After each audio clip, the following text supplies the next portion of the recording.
भरधाव वेगातील एसटी बसनं दुचाकीला धडक दिल्यानं झालेल्या अपघातात आर्किटेक्ट तरुणाचा मृत्यू झाल्याची घटना शिरूर बाह्यवळण रस्त्यावर शुक्रवारी 13 रोजी सायंकाळी घडली।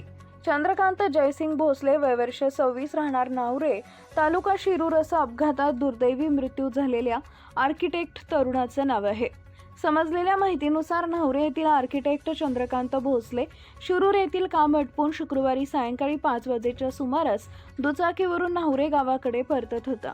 शिरूर शहरातील पाबळफाटा नगरपालिका रस्त्याने येऊन पुणे अहिल्यानगर महामार्ग रस्ता ओलांडण्यासाठी थांबला असताना पुणे बाजूकडून आलेल्या भरधाव वेगातील एसटी बसनं दुचाकीला जोरदार धडक दिली।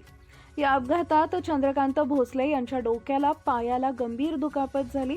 स्थानिकांनी उपचारासाठी रुग्णालयात दाखल केले। उपचारापूर्वीच डॉक्टरांनी त्यांना मृत घोषित केले।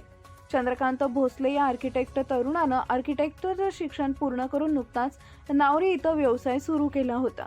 आर्किटेक्ट चंद्रकांत यांचे वडील माजी सैनिक जयसिंग भोसले यांनी शिरूर पोलीस स्टेशनमध्ये फिर्याद दिली असून या घटनेमुळे नावरे परिसरात हळहळ व्यक्त केली जाते आहे। Subscribe now and press the bell icon. Never miss an update.